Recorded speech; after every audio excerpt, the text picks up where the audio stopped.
Man, I know we got a man coming up to talk Pistons a little bit, so that'll speaking help of out. basketball, Look at this. Look at this beautiful bastard. Look at this beautiful bastard. What up, Sean Murphy. Look at that, my guy. What up, boys? What Sean. up, Sean? Long-time listener, first-time subscriber, or first-time caller. Mother. This is what happens when you plan a joke and then you just fumble it at the 1 yard line. Anyway, thanks for having me, guys. Hey, Sean, I want to say, Appreciate number it, one, thank Sean. you for joining the program. You're obviously my guy. We do From Half Court for you guys to check that out from Half Court, where you cover all Pistons on there as well. But Sean, there's a reason why we have you on, because you are a basketball savant, and the Pistons made some big moves today.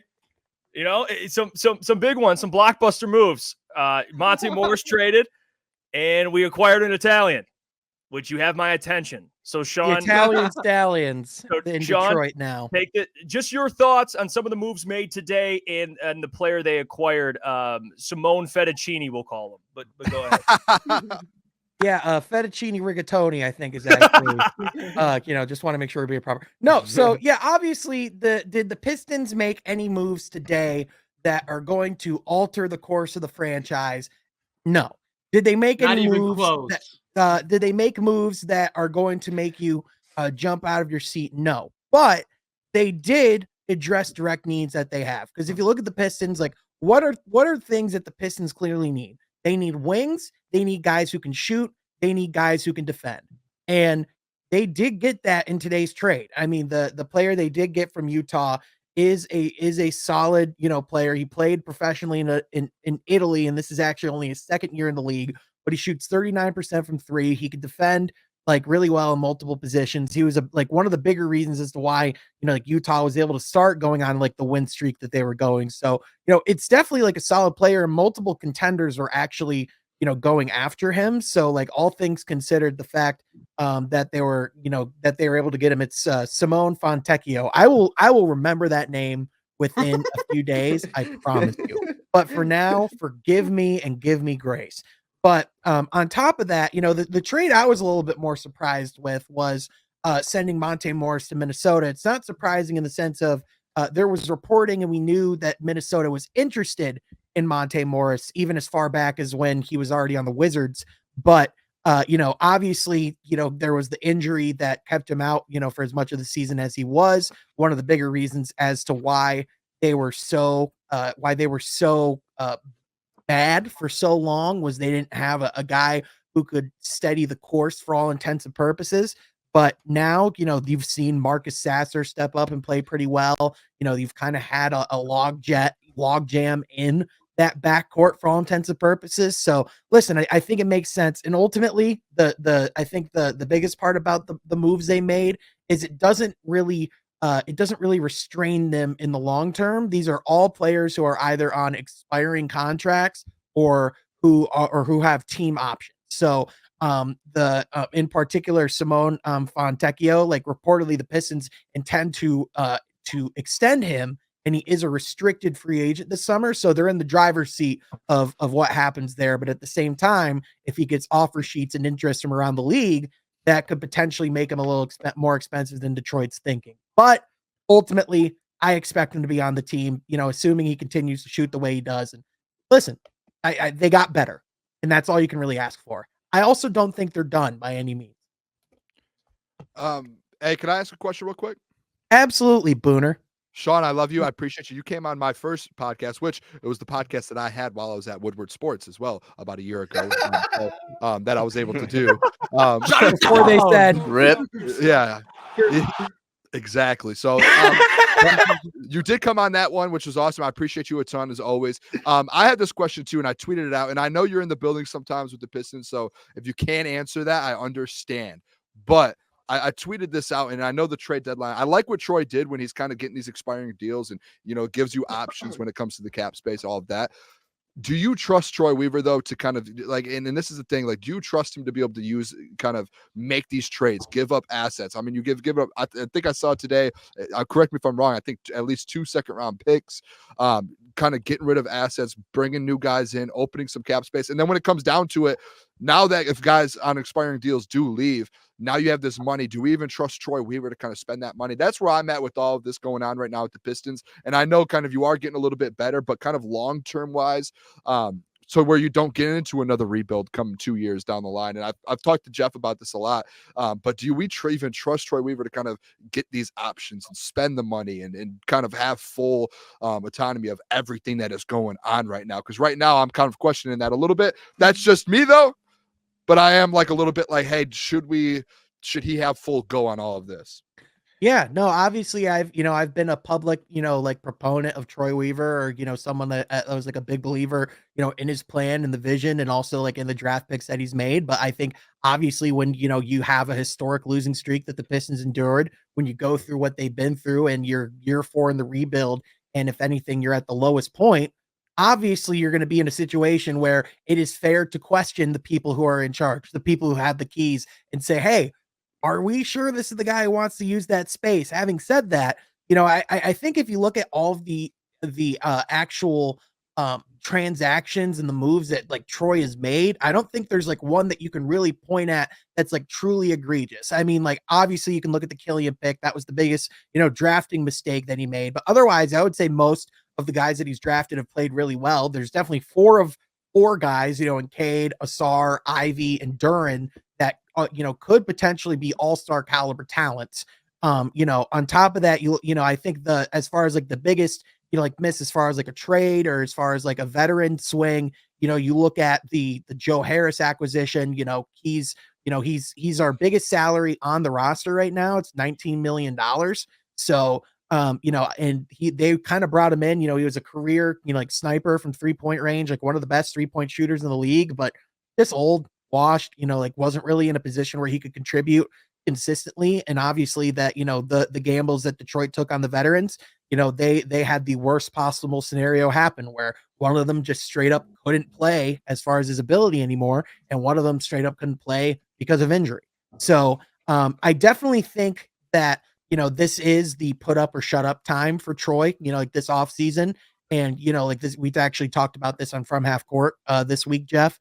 But I think ultimately, the organization has talked a lot about, how important it is and how crucial it is that they're going to have this flexibility for the first time in a long time. And they're absolutely right that it is a great thing, that they have that. But ultimately, I know Adam just said I'm being too kind to Troy. This is where it just gets more to reality. It's what you do with it. It's time to put up or shut up. This is the most important like summer of Troy's tenure. If they come out like this next season and in the first month, they have another start where they only have like 3-4 wins in like the first month, absolutely, there needs to be a hot seat, if not an outright change at that point. But at the same time, ultimately what was going to get the Pistons out of, the mess that they're in and what's going to get them to the next step is ultimately the players they drafted. It's the development of Jaden Ivey, of Cade Cunningham, of Jalen Duran, Asar Thompson. But they have to maximize that space that they have because, especially, when you're a team like Detroit, you aren't a free agency market. You kind of have to overpay for players. You have to make sure they're the right ones. And Sean, thanks for joining us again. Really appreciate you. Gentry, Always been a fan of course. You kidding me? Look at that smile right there. Oh, how do you not fall in love with that? Yeah, how could you not Stop love it. it with the stash going too, Sean? Exactly, man. Like Like, there with DMG. Oh man, can't ever say no to a man with a good handlebar. You know what I mean? appreciate it. But you brought his name up, Jaden Ivey. He's kind of shown some flashes without Cade Cunningham in the lineup, and certainly with him in the lineup. Do you think that's a guy that's going to be a part of the team's future? And regarding the trade deadline that it ends tomorrow, who's like the number one guy that's been the phones have been ringing about for the Pistons? Is it like an Alec Burks? Is it an Isaiah Stewart? That's right. Yeah, I would say Gentry. Like who is it? Who's the hot commodity coming out of the Pistons right now? Yeah, so I think to answer your question, the two guys that you're gonna like naturally look at if your teams right now are Alec Burks and Bojan Bogdanovic, just because of the consistency that they bring. They're two veterans who can shoot the lights out of a gym, that can come in and play like solid minutes, and on any contender would be a great fit. I know the Knicks in particular have apparently been in talks with the Pistons about potentially bringing Alec Burks back into the fold, I mean, he'd be a great fit for them alongside like Jalen Brunson and a lot of the players that they have. So definitely could foresee that. But on top of that, I mean, Bojan, we've seen, like I know people like to give him a hard time because he definitely shouldn't be like your first or second best player on a team. But like this is a guy who can score 20 plus points a game and shoots 50% from the field, 40% from three, and 90% from the free throw line. That's elite. Like only a few players in the league can do that. So, definitely going to be someone that I would imagine that, Detroit's going to get calls about. And I think with the trades that they made today, I think they're in more of a position where they could part with one of those guys. So we'll be interested to see what they do. But on top of that, I mean, naturally, like Detroit's going to have to part with somebody because the way the trade set them up right now, they only have 16, like they actually have 16 guys on the roster. Bubba, to answer your question, I am not blocked by Woodward yet. I checked that earlier. But we'll see. I'm on the clock. Give it time. Give it time. I'm on the clock. Yeah. Sean, your time's on the clock. But in my opinion, look, I'm not going to act like I'm the biggest Pistons fan here. I think the fellas in the chat have followed him more than I have. I still tune into him. But for me, a guy who wants to get in the Pistons, but just never really had the opportunities to, I think a big trade could help me pay more attention to the Pistons. Do you see a situation where Troy Weaver, obviously Zach LaVine just got his season ended. It looks like he's not returning. So Zach LaVine's off the table. But do you think Troy goes out there and gets kind of a big fish? Not exactly like the 5 stars of the world, but do you think he really goes out there and gets a legit dude for this team to help build around for the rest of the season and the future? If he makes that type of swing, I don't think it's going to be until the summer, unless some deal just comes to his table that he just can't say no to. But I think you look at, like, first of all, just like the way the league is at right now, like there is more parity than there has ever been. Like there are more teams that are vying for the playoffs, that are vying for the play-in tournament. I mean, we saw a team from the play-in tournament make the finals last year. So there are more teams that are just flat out trying to be good than ever. So I just think when you look at the trade deadline, I think there will still be like bigger names that are dealt, but I just don't think you're going to see as many teams that are going to be looking to part with guys, right now. Now, when you're in the summer, after teams, get eliminated from the playoffs, or they get to a position where ultimately they, have to take a step back and say, all right, who are we? What are we going to do? I think that's a whole different thing. And I think for Detroit, especially, it gives you more time to, spend the rest of the season, because I know they're hesitant right now of giving up a guy like one of the 4, core players, which would be Ivy, Asar, Duran, and Cade. But I think once you get more, you get more time of those guys together, because remember, they just still haven't played a lot together.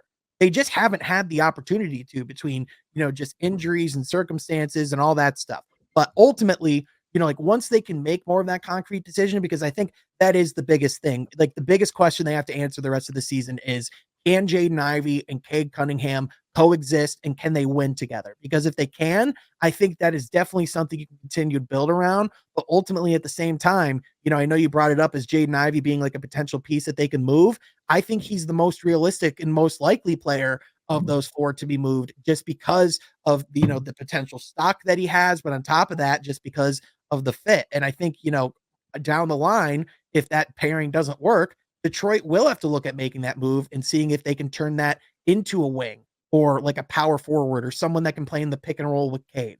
Ultimately, I think that's going to be the story the rest of the season. Again, I could still see them going and making like a call on certain players. I know James Edwards III actually came out today and actually pretty much downright said that the Pistons are not interested in Miles Bridges, or at least he believes that they're not.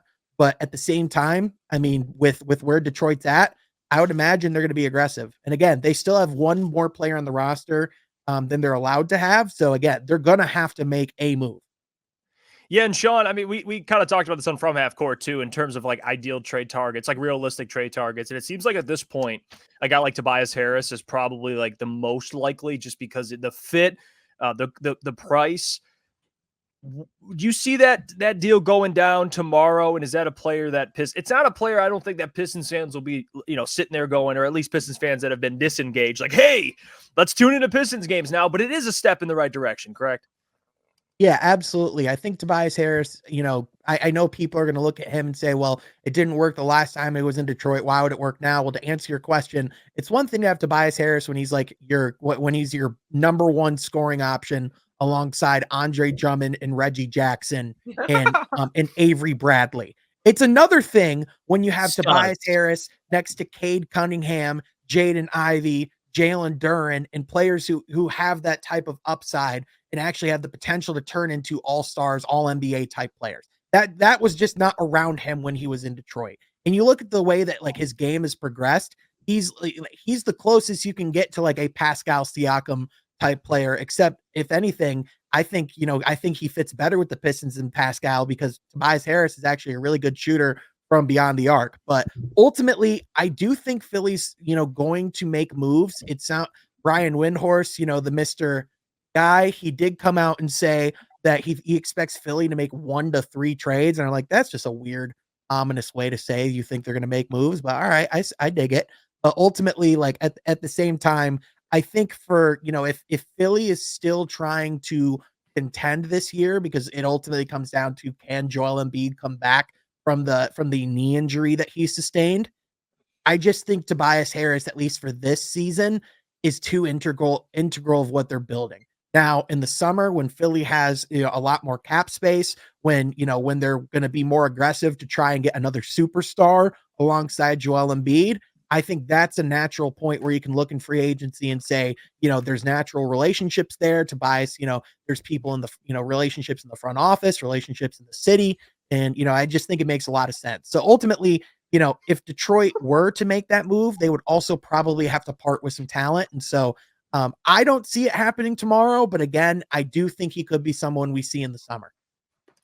Good stuff, Sean. I know I see that comment asking, do you think Isaiah Stewart gets traded? I saw the report that the Pelicans are interested in a guy like Isaiah Stewart. Can you see him parting ways with him? I definitely think that like he is one of the, like, if you're looking at like valuable assets Detroit has, he's probably like one of the more likely ones that could get traded. When I think of Troy Weaver, if I know him, as well as I think of I think, which is not like that well, but like I've seen his moves over the last couple of years, right? I just think he would be very hesitant to part from a guy like him. But I mean, I will say this. I mean, you look at the teams that are interested in him. It's the Celtics, it's the Thunder, it's the Pelicans. It's all winning teams and teams that are contending. So like, if that tells you something, I don't know what does.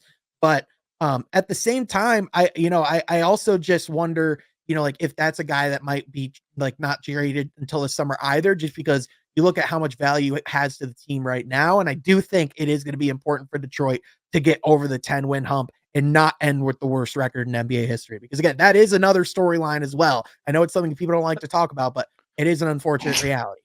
Yeah, no, it that's how it is right now. It's unfortunate, but we're fortunate to have you joining us, Sean. Always. Shout out. Don't make me shout out, Sean, baby. Hey, we'll have Sean back. Of course, you can check us out from Half Court. Always providing Pistons content there. You can follow Sean on X at Sean Half Court, correct?